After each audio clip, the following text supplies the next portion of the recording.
Արևմտաեվրոպական քաղաքական գործիչները, որոնք մանիպուլյացնում են Ուկրաինան, պետք է գիտակցեն, օձը տաքացնողին է գծում։ Նման նախազգուշացմամբ հանդես է եկել Ռուսաստանի ԱԳՆ պաշտոնական ներկայացուցիչ Մարիա Զախարովան։ Նրանք, ովքեր այս պահին Արևմտյան Եվրոպայում մանիպուլացնում են, խաղում են Կիևի ռեժիմի հետ, պետք է հասկանան։ Նրանք իրենց սեփական ձեռքով կերակրում են օձին, նշել է դիվանագետը։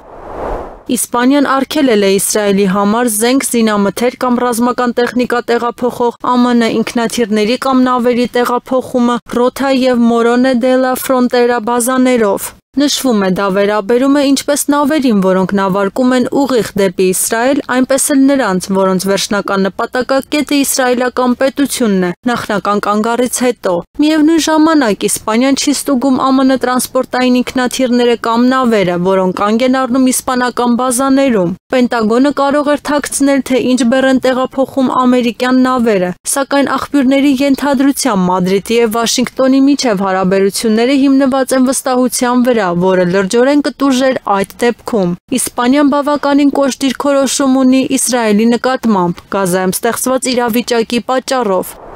Ուկրաինայի պատերազմը նաև մեր պատերազմն է, հայտարարել է Լեհաստանի վարչապետ Դոնալդ Տուսկը։ Ես ուզում եմ, որ Լեհաստանում իմ հայրենակիցները լսեն այս խոսքերը։ Այս պատերազմը նաև մեր պատերազմն է։ Դուր է գալիս դա ինչ-որ մեկին, թե ոչ, ասել է պաշտոնյան։ Լեհաստանի կառավարության ղեկավարի խոսքով ուկրաինական հակամարտությունը Լեհաստանի պատերազմն է, ելնելով Վարշավայի հիմնարար շահերից։ Նա նաև նշել է, շատ երկրների հասարակության մի մասը հարկ չի համարում միջամտել Ուկրաինայում տեղի ունեցող իրադարձություններին, չնայած այն հանգամանքին, որ դա ամբողջ արևմտյան քաղաքակրթության գոյատևման հարցն է։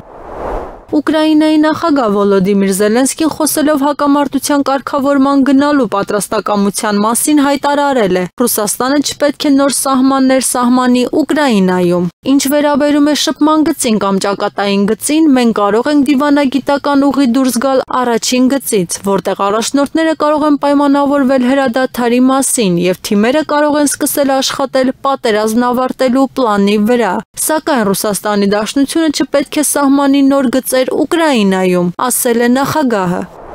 Եվրամիությանը Ուկրաինայի հնարավոր անդամակցությունը կդառնա ինտեգրացիոն միավորման դագաղի վերջին մեխը։ Նման կարծիք է հայտնել հունգարացի քաղաքական փորձագետ Գաբոր Շտիրը։ Ուկրաինայի անդամակցությունը կլինի Եվրամիության դագաղի վերջին մեխը, նշել է փորձագետը։ Նրա խոսքով այդ քայլին պատրաստ չեն ոչ Կիևը, ոչ եվրոպական երկրները։ Շտիրը հավելել է, Եվրամիությանը Ուկրաինայի հնարավոր անդամակցությունը կմեծացնի սոցիալական լարվածությունն ու անվտանգության հետ կապված խնդիրները։